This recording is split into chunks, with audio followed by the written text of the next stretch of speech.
Good morning, everybody. I'm Dr. Wang Yingwei. I'm the professor in Tsuchi University and also the consultant in Hualien Tsuchi General Hospital. I'm also the former Director General in Health Promotion Administration. Today, we are going to discuss the topic about health literacy and also cultural competence in healthcare professional education. This is the title that we are going to discuss. The first about the health promotion and health literacy. The second is about the health literacy for non-communicable disease. The third is about the health literacy and culture. And the fourth is culture competence for health promotion. And finally, we do some conclusion. When we look at this figure, we notice that there are a lot of changes globally, including the aging population growing very fast, globalization, migration, climate change, multimorbidities, and infectious disease. This is why UN proposed about the SDG. And when we're talking about the migration, talking about the aging, we are talking about something related with the culture. So first, what is health promotion? Health promotion enable people to increase control and over their own health. It covered wide range of social and environmental interventions that are designed to benefit and protect individuals' people's health and quality of life by addressing and preventing the root cause of the ill health, not just focusing on the treatment and cure. But if we use one word to describe about the health promotion, we use the word empowerment. This is the definition by WHO in 1986. The key concept of health promotion related with the Ottawa Charter in 1986, it emphasized on the 5 domains and 3 strategies. The 5 domains including the building public health policies, creating supportive environment, strengthening community actions, developing personal skills, and beyond the health service. And the 3 major strategies, including enable, mediate, and advocate. In 2016, the 9th Global Conference on Health Promotion in Shanghai, they proposed the Shanghai Declaration about health promotion. And in this the conference, they emphasized that there are 3 pillars. One is the good government. The second is about the healthy cities. And third is about the health literacy. And health literacy is an important factor in improving health outcomes. It increases the knowledge to help people to make healthiest choice and decision for themselves or their families to achieve the goal about the empower citizens and reduce health inequalities. This is the summary of the development of the health promotion. At the basement that is the 1986 about the Ottawa Charter, there are 5 domains, including the public health policies, a supportive environment, strengthening community actions, developing personal skills, and mental health service. After almost 10 years in 1997, in Jakarta Declaration, they emphasized that to approach this health promotion should start with the setting. So health promoting hospitals, health promoting schools, healthy workplace, healthy cities, all are settings that we can target our population in these settings. And also they emphasize that we should use the 5 domains all together, not just one by one. And about in 2005, this Bangkok Charter emphasized on the health promotion in a globalized world.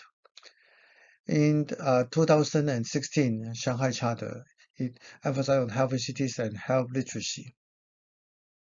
The most recent health promotion conference is the 10th Global Conference on Health Promotion in Geneva. And during this conference, they proposed the Geneva Charter for Well-being. From this time, we not only emphasize on health promotion, we also putting the concept of well-being as a more positive health.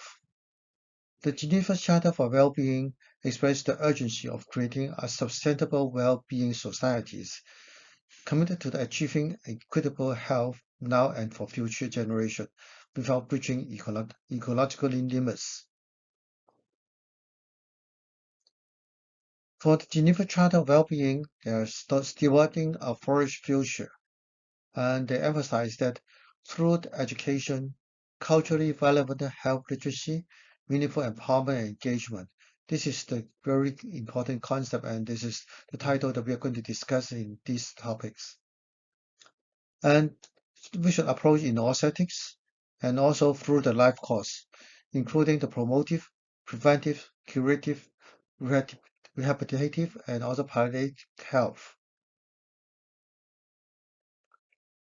And we also noticed that globally, there's NCD is play a major role for the mortalities of human beings. In the past, it's only 4 by 4. The risk factors, there's 4 risk factors, including the tobacco use, unhealthy diet, physical inactivities, and harmful use of alcohol, and targeting on 4 diseases, including the cardiovascular disease, cancers, diabetes, and chronic respiratory disease. But in 2019, the BMJ proposed that there should be a 5 plus 5, including the mental disorder and, for example, the dementia or the stroke. And also the risk factors, including the environmental risk factors, should play very important issues in the development of NCD. There is a very famous model called chronic care models. When you're taking care of the disease in the chronic situations, we have to pay attention, including the communities, the health systems, and, for example, their resources and policies, and also self-management support at the community levels. There are also for the delivery health system design, decision support, clinical information system, and organization of the healthcare belong to the health system.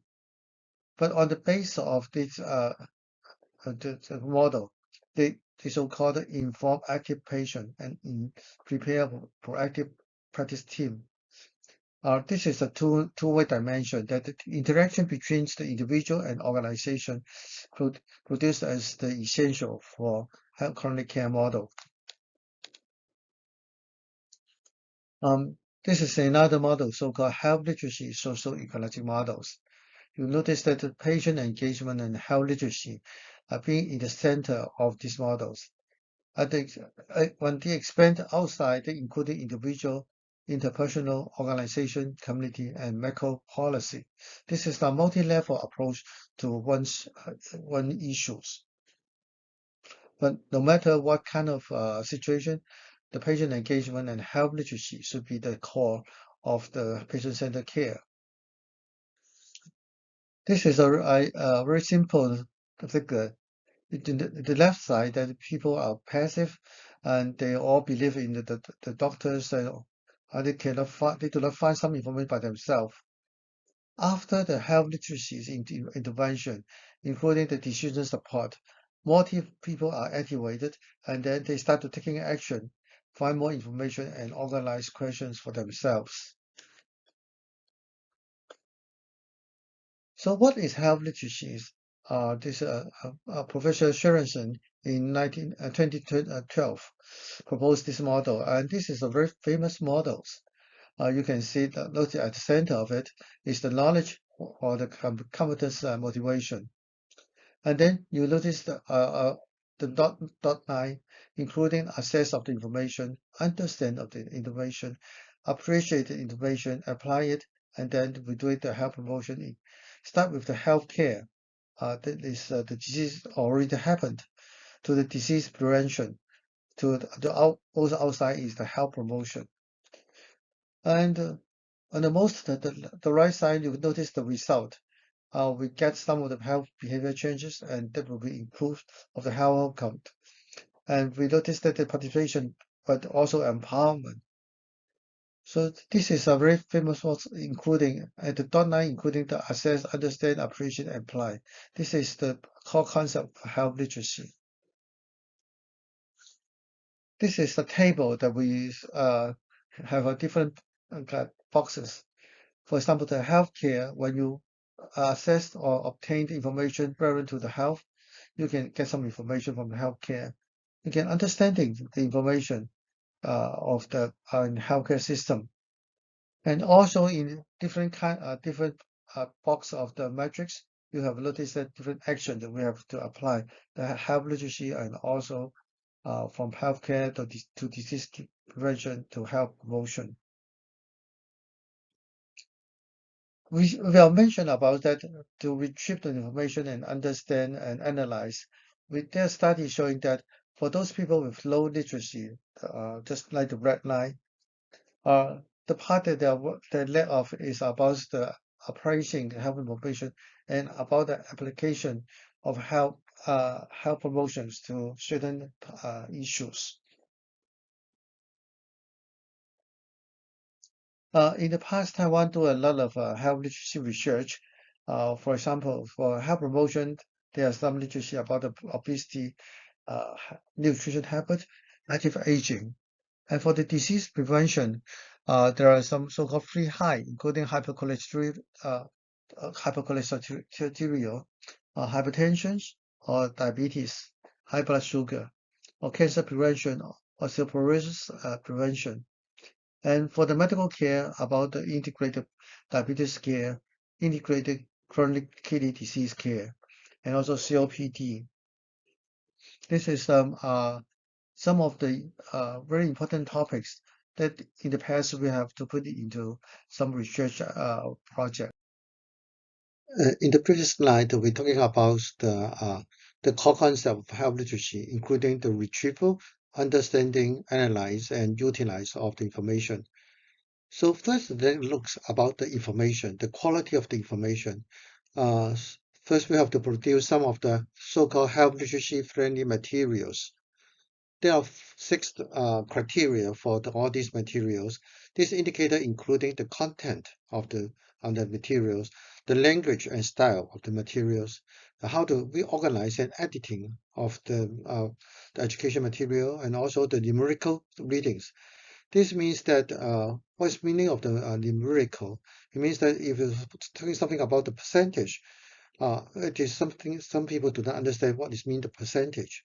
You have to say if there are 100 patients, 90 have happened will happen the disease. So this is 90%, but we don't use 90%. We have to use 100 people in which 90 people get the disease. So this is the so-called numerical readings. And then we evaluate the visual image and also the layout of the design. All the materials, if they have fulfill the criteria or indicator of the health literacy friendly materials, they can go through this process to review whether they fulfill all these indicator. The other thing is about the decision. The decision-making model are uh, there's two parts. One is the doctor, the other is the patient. In the paternalistic aspect, the doctor played a dominant role. In the information part, the patient get the information role and they make the decision. But if the shared role, shared decision-making role, so-called SDM, the doctor and the patient discuss together and then find out the most appropriate decision that to get the best benefit for the patient. So for health literacy, that there we mentioned about the shared decision making, and then improve the provider health literacy and also the patient health literacy, and then we can get a healthcare quality improvement. In 2016, 10 hospitals chose chronic disease subjects to implement the SDM model in Taiwan.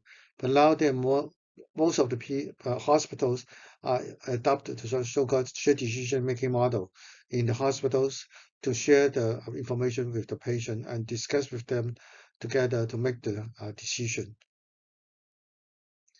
There are another term called the patient decision aid. That means that we have to prepare for material that we can use it as a instrument to discuss with the patient. The criteria for the patient decision aid, including certain criteria, as just mentioned about the content, the numerical, the visual, and also the process. And you can notice that we have a lot of so-called PDA developed from the government. And then we encourage most of the hospitals, they can use these government prepared materials to use this to educate the patient and make the decision with the patient together. And another issue is about the so-called QPL, question prompt list.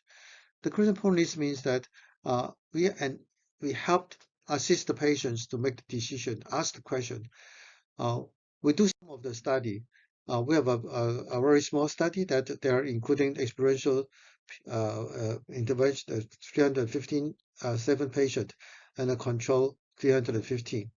For the experienced group, we do the pretest and we use the QPL, the question prompt list. And then after the consultation, we do the post-test. And from this, the results showing that you can notice that the red line and the green line. We notice from the red line and the blue line. The blue line is those people with low literacy. For the experiential group, before and after, there are some more question asked for after the intervention. That means that for those with the low literacy, if we provide the question prompt list for those people, they engage in the decision process more than before the control group. We also prepare some of the health literate toolkit. This toolkit, we have a 6 toolkit, including the oral communication toolkit, communication with the elderly toolkit, navigation toolkit. For example, when you go to the hospitals or you go to the clinics, how you find the right place or the right ways to do it, to get the result, to get the blood drawing, or get the medication. So this is navigation toolkit. And also we have a so-called numerical literacy toolkit and question prompt list toolkit, and also the multimedia toolkit.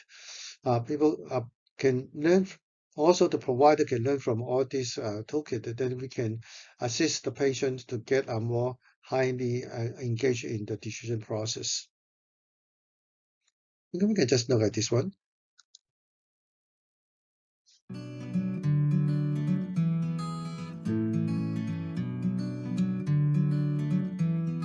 Health literacy is about making informed decisions and taking actions to promote and protect health. Health literacy is the degree to which individuals are able to access, understand, evaluate, and communicate information to engage with the demands of different health contexts in order to promote and maintain good health across the life course. Research shows that health-literate patients are more able to make healthy lifestyle choices, have better communication and interaction with healthcare providers, access information and services, manage chronic disease, and engage with health, education, and promotion. Health literacy is also a way to promote, maintain, and improve health across the life course. And health-literate partners consider the role of health literacy in helping patients access, understand, evaluate, and communicate information, resulting in increased effectiveness in treating patients, better patient relationships and communication, and increased efficiency of the entire healthcare system, both public and private. How many Canadians over the age of 16 do you think have low literacy? And what percentage of Canadian seniors have low health literacy? This means that the majority of your patients and clients leave your appointments without understanding what they've been told. Health literacy is a costly problem that will grow as the population ages and chronic diseases increase. Dan is among the 60% of Canadians who do not have the health literacy skills needed to adequately manage their health and healthcare needs. He is 24 years old and his asthma has flared up again. He is back in for a visit to get help. It's important for Dan to get the information and care that he needs in a way that he can understand and use. Health visits can be stressful, anxiousness over a diagnosis, cultural barriers, or hesitation to ask questions due to the authority figure of the doctor or a healthcare provider all affects health literacy. Health literacy has many faces. Everyone can benefit from health literacy, regardless of age, gender, ethnicity, or income. It is a well-recognized asset across the globe as an effective evidence-based strategy for improving health outcomes and reducing healthcare costs. Health literacy is more than giving out health brochures and talking to patients.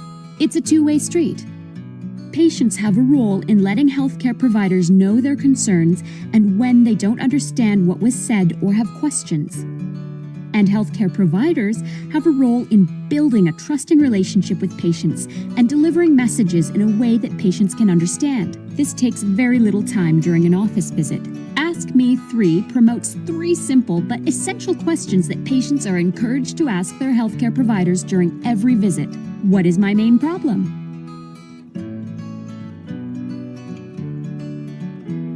What do I need to do?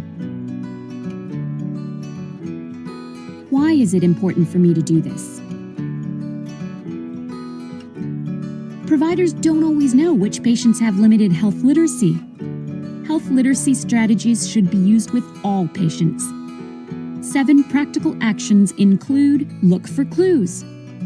Common behavioral signs of low health literacy include missed appointments, not writing down instructions, not taking medications, and incomplete forms. Verbal cues include comments such as, "I forgot my glasses, can you read this to me?"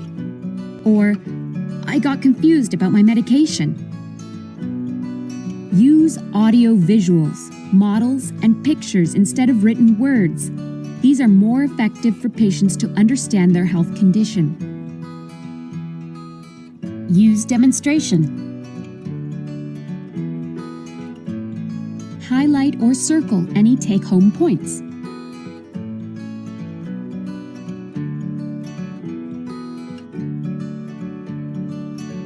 Use plain language with your patients and convey the most important concepts first. Speak slowly and avoid acronyms and jargon. Tell Dan that when he leaves here today, a friend or family member is going to ask him about his visit. What will he tell them?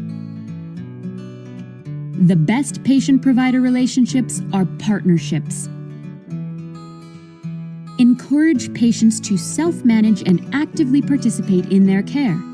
Self-care can include encouraging family support, connecting patients with website resources, health education, and other community-based resources.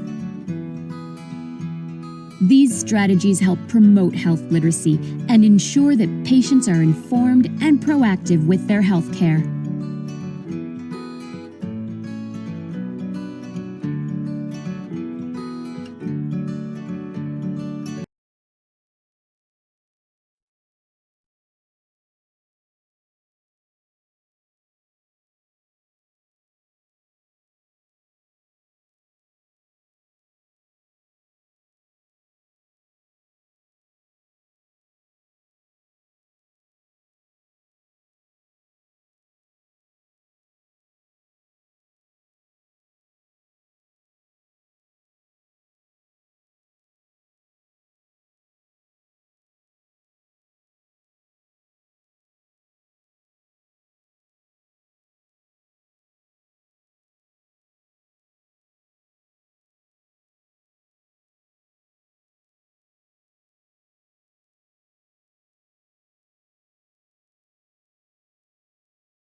we're talking about the providers.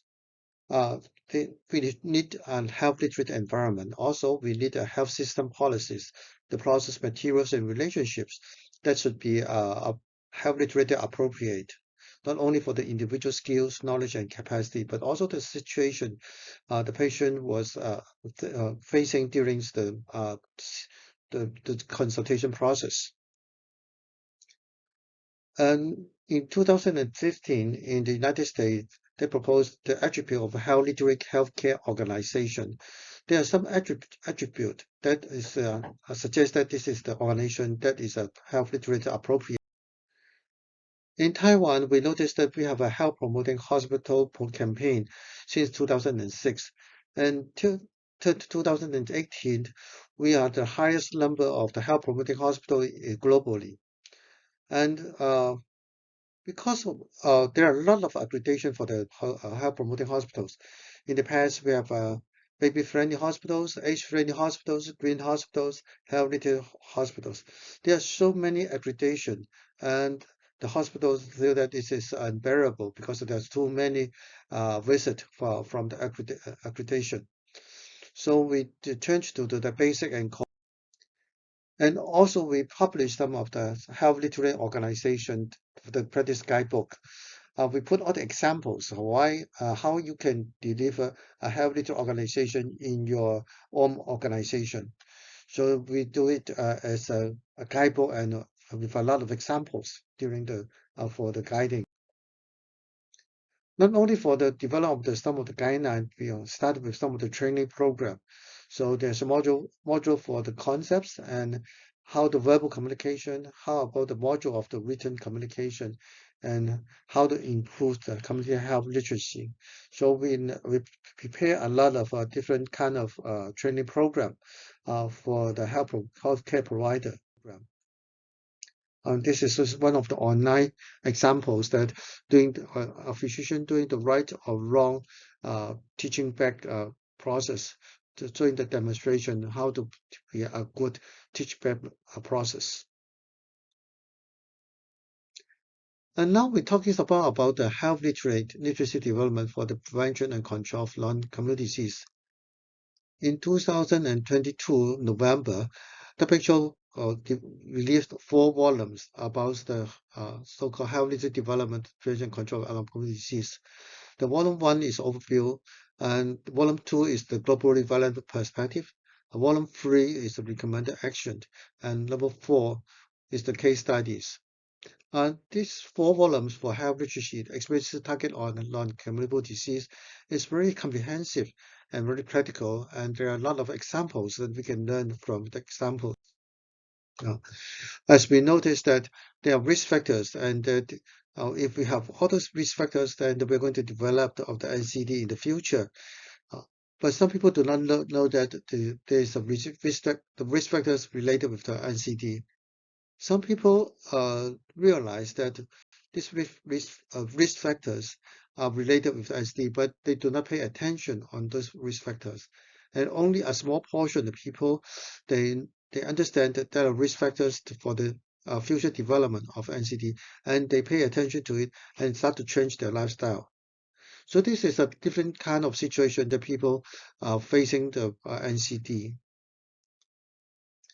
And the concept we start with the setting and social practice and actions and also barriers. So we can discuss step by step. First, how about the settings and health for the settings and health determinants? There are different kinds of settings. Also, the traditional knowledge, the ancestors and religions requirement of health, or the economic and commercial environment, or the real regulation of our legal environments, and the norms and culture.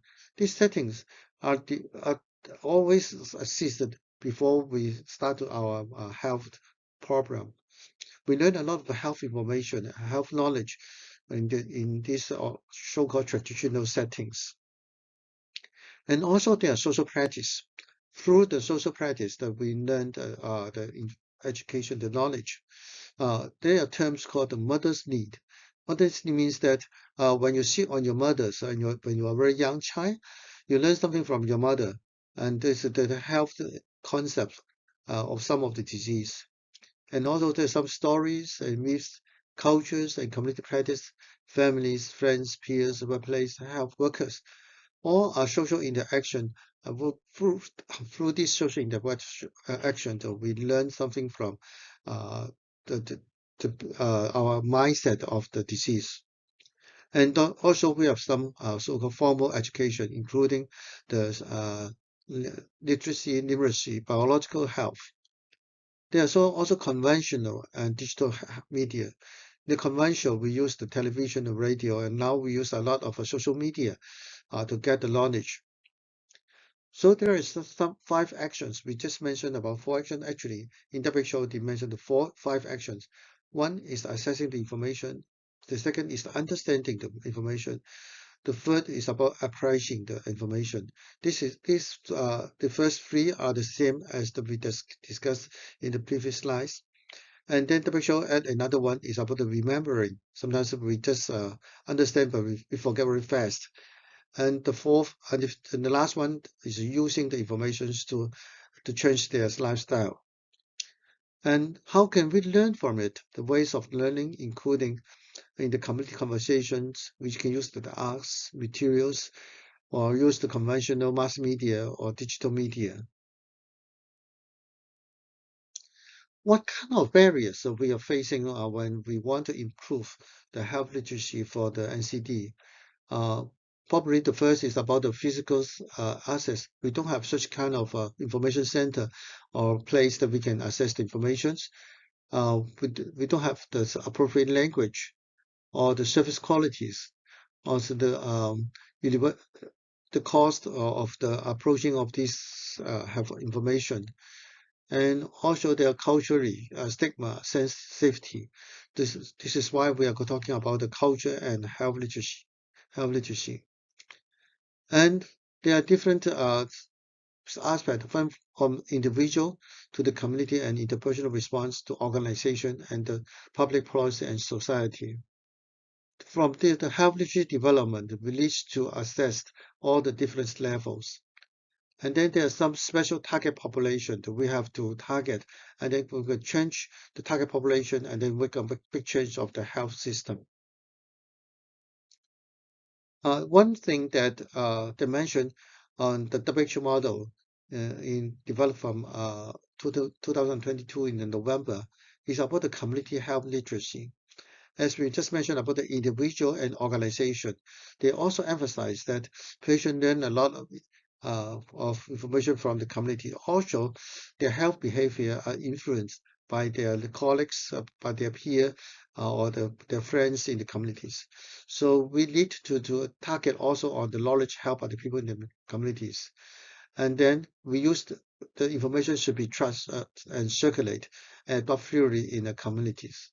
And all this practice should be in the daily life. For the individual health literacy, we not in the past we just focus on the formal education. We know that this health literacy accumulated through the daily activity and social interaction and across generation. We just mentioned about the mother's need. When you're a very young child, you sit on your mother's knee and then you learn something from your mother, from the stories. So this is all the so-called health literacy accumulate in the lifelong course. And we have to provide the health literacy, the responsibilities. The exhibitors focus on the provide service, program information in the ways that they provide the equitable access and engagement and have a target on diverse health literacy needs for different individuals and support the fair people to engage in their decision-making process. The concept is about co-design. People with life experience, community members should have learned working together to design an appropriate program in the communities and also for the individuals. We are not only the one people that as a health provider, we are not only provide the pure information.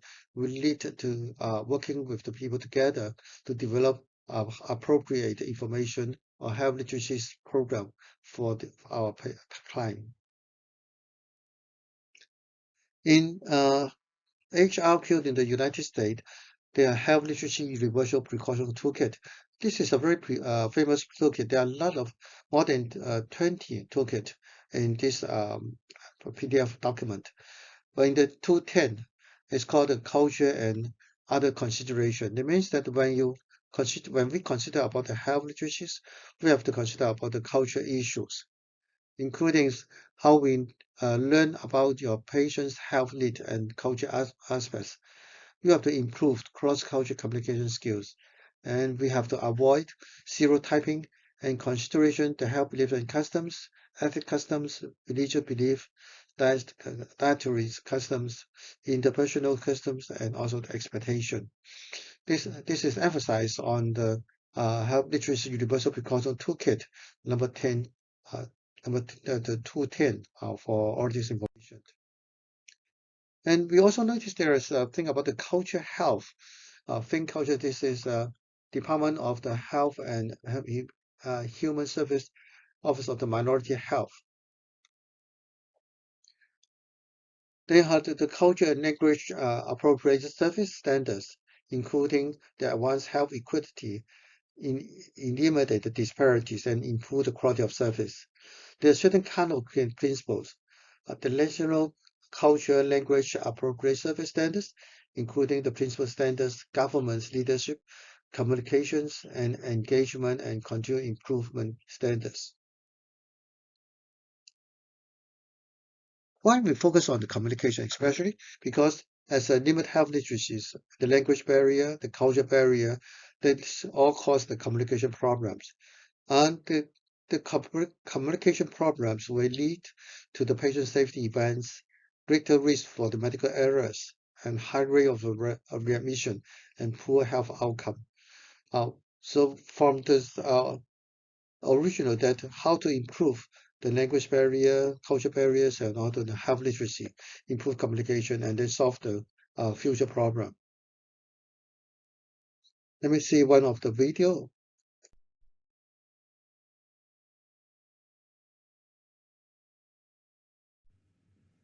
This is the entry point, the content where you're seeing the addressing costly healthcare disparities in the patient US. Going into the health Disparities are system. influenced by a number of factors: culture, environment, and socioeconomic status, to name a few. Reducing healthcare disparities requires an understanding of these factors and how they influence patients and providers. Stephen Covey once said, "We see the world not as it is, but as we are, or as we are conditioned to see it."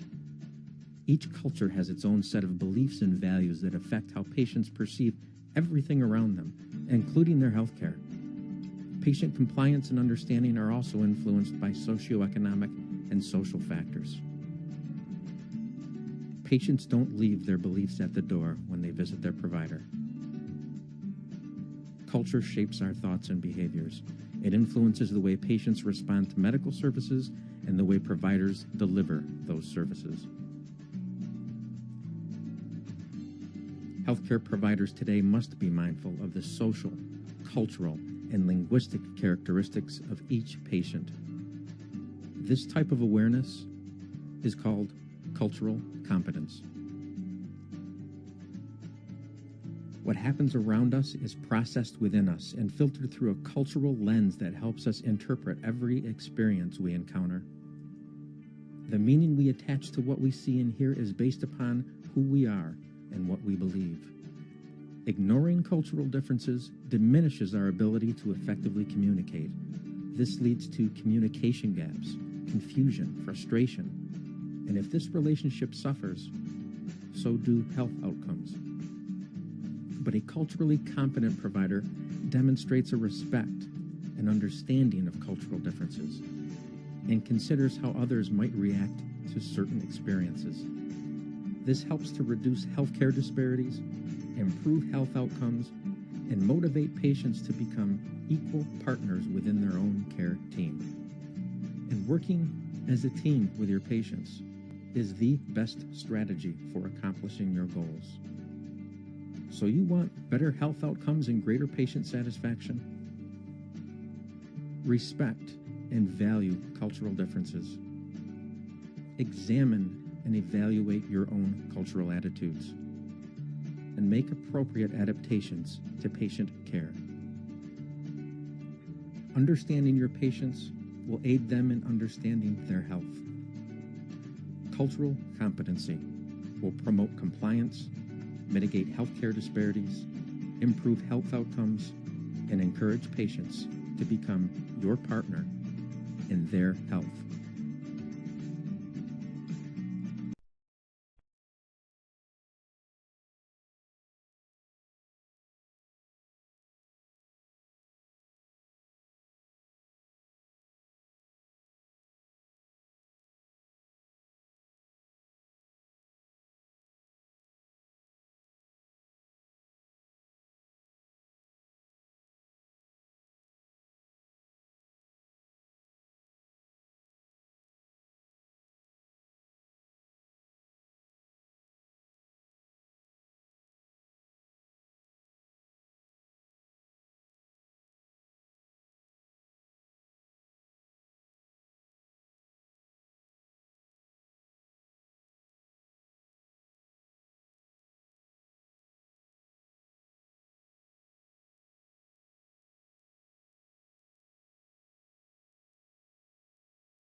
In also the United States, there are articles about the cultural competence education for students in medicine and also in public health.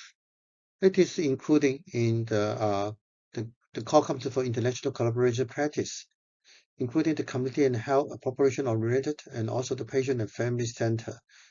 There are four domains, including the teamwork, team-based practice, including the communication practice, including the roles and responsibilities, and also the value and ethics for the interprofessional practice. If we come to see the detail of this core competence, and then including the knowledge, the skills, and attitude. So for the knowledge, they need to define the diversity, including the language and sexual identities, and also the cultural factors that contribute to the overall health. So there are a lot of standards that we need to fulfill during the after completion of the study. Student will be able. So it means that this is the learning objective for the students before they graduate. Then there are also some skills for the cultural competence. including the culture as a key, incorporate the culture as a key component, and engage community partners, demonstrate the shared decision makings, and part of the self-reflection. We practice self-reflection since the year one of the medical students and ask them to write once a week about the diary and do some reflection. And the attitude, the value and belief of the culture competence, including they want to apply the principle of culture competence to their patient, to the client. And also they demonstrate the willingness to cooperate with the different culture in the clinical and communities encounter. And for the medical students, most of the medical schools put the ACGME core plan competence domain, 6 domain as the is the graduating objective. These 6 domains including the medical knowledge, but in each domain there are something related with the culture. For examples, medical knowledge, you need to identify culture factor to contribute to the overall health and wellness, and also describe the value and interpretation of the evidence-based literature. So this is for the knowledge, and this is also for the patient care, or related with the culture issues. It means that the patient, family, and community all together should develop the treatment intervention working together. And also very important about the shared decision making. The interpersonal and communication skills, that means that in each society, there's a culturally issues for the communication, and we have to pay attention to all the issues. The professionalism is one of the 6 competence, and the profession relates some of the cultural humanities and cultural diversities, and also they appreciate how culture competence contribute to the practice of medicine and the public health in detail. Very important is that in the app portal, this website, there are a lot of teaching material we can learn, retrieved free of charge from the training materials. For example, there are stereotype and bias for the psychiatric bedside. Culture competence in the 3rd year requires classroom. Or there another one program called the Narrative Reflection in Family Medicine class. Or there's tobacco types, or there is the interpretation of the OB/GYN pesticides. And so there are a lot of learning activities that we can learn from the daily practice, from the ACGME 6 domain, and also from the WAMC, the American Association of Medical College. They had published many articles, including the assessment change, how we evaluate our students that can get the appropriate culture competence, and how to develop some curriculum change about the culture competence. There's some tools. There's a very famous tools that called the Tool for Assessing Culture Competence Training, TACC. There are 5 domains, including the domain 1 is the culture competence. Domain 2 is about the all key aspect.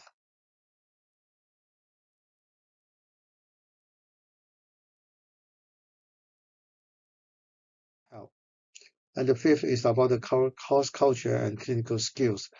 I don't have many times to go into detail, but we can read from all these articles because they are quite useful and also free of charge. About and there are also some of the cross-cultural communication and negotiation, some models. I use them climate models climate question. There's the 7 questions. So, for example, so what do you think has caused your problem? What do you think it started when it hit? What do you think your sickness is to you? This is Arthur Kleinman is a very famous anthropologist in Harvard Medical Schools, and he has done a lot of research in Taiwan and also in China. And this is I use these 7 questions to encourage our students to think about the care of the patient during the entire process. And there's also another called a learn model. The model is called the listening, explained, acknowledge, recommended, and negotiate. This is one thing for communication for the culture difference. So we have to acknowledge the difference and to respect the difference. For the another most recent published in the Lancet Clinical Medicine, he mentioned about the incorporate the culture competence into graduate medical education. We just mentioned about the undergraduate, but now there's a graduate medical education, including the course competence into the formal didactic curriculum, also including the communication training. The rotation should be, if that's possible, the rotation to the undersurface area. They notice the difference of the culture barrier. And also there are a lot of activity, for example, just like the role play or celebration that we can learn about the culture issues during the process. This is the last line. I like this one. Health literacy, they put it as a core health literacy. That means that including the reading, writing architectures, using the digital resources. And the second layer is the engaged health literacy, including the communication between the client and the health provider. So they use the skills about the problem solving and communication, making decision. And the highest layer, the top layer, including the independent environmental individuals and also the communities, addressing the three levels of the health literacy. And this is the influential health literacy that not only interact with the health medical service provider, but also there are some interaction with our friends and disseminate information to our colleagues, the friends, our relatives, to make it more generalized of the health literate information to most of the people they can get in touch with. So for these three levels, we need not only the understanding of health literacy, but we also need to understand the culture within the communities and using the appropriate approach methods to improve the health, the quality of health in the communities. I think that this is the end of my presentation, and thank you for your attention.